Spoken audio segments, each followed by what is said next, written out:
The Duke of Sussex sounded the alarm over the January 6 insurrection attempt the day before it happened, he has claimed. Speaking at Wired event The Internet Lie Machine, Prince Harry urged social media companies to do more to tackle hate and division. When asked if he has spoken to the big tech CEOs to try and convince them to change their platforms, the Duke admitted he had previously emailed Twitter chief Jack Dorsey. "Jack and I were emailing each other prior to January 6 when I warned him his platform was allowing a coup to be staged. That email was sent the day before. And then it happened and I haven't heard from him since."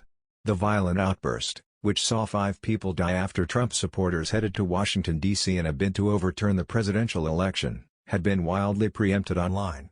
Harry's admission that he was tracking the build-up to the bloody event suggested that he may have a secret Twitter account, following claims earlier in the Wired debate that he wasn't on social media. The riot was reported to have gained traction on social media, leading to Twitter to do a mass purge of accounts the following day, including the suspension of Donald Trump's account. Harry argued for more and better regulation of social media platforms so that people can have good access to reliable sources of information. He said the internet is being defined by hate, division and lies. "I lost my mother to this self-manufactured rabidness. Misinformation is a global humanitarian crisis," he continued. "People now more than ever want and need trust, transparency, and truth. We need to have a shared reality." However, he said that the issue is mainly caused by a small number of accounts causing the issues. He said, "More than 70% of the hate speech about my wife on Twitter can be traced to 50 accounts.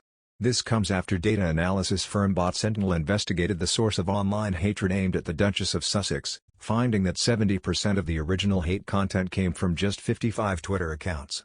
The data too remembered to direct plenty of ire towards traditional media companies, which he blamed for causing the death of his mother Princess Diana.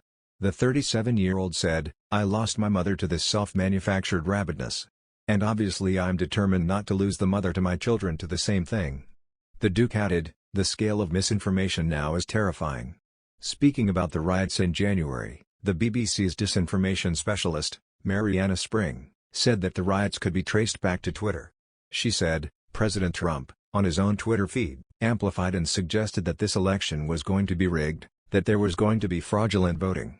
After the election, she said she saw lots of Facebook groups appear using the term "Stop the Steal," echoing Trump's own language. Even after many of the groups were removed from Twitter and Facebook, according to Ms. Spring, the threats continued. She said, "When the roots of these conspiracies are so deep, it comes as little surprise that the threats continued, the disinformation continued.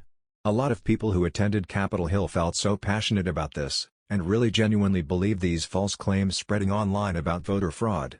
Earlier today, Meghan Markle launched her own attack on social media channels when she spoke at a New York Times event. She said that the introduction of a dislike button would lead to fewer negative comments.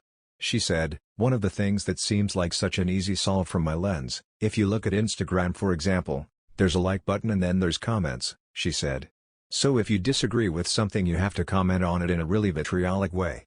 If there was a dislike button, wouldn't it hugely shift what you were putting out there, because you could just like it or just dislike it? Now you have to like it or say something negative. It is just adding to this really unfortunate cycle that I think is having an unfortunate effect on women across the world." Wired's online event saw a number of high-profile figures attend, including Apple's Johnny Ive and Vogue's Anna Wintour.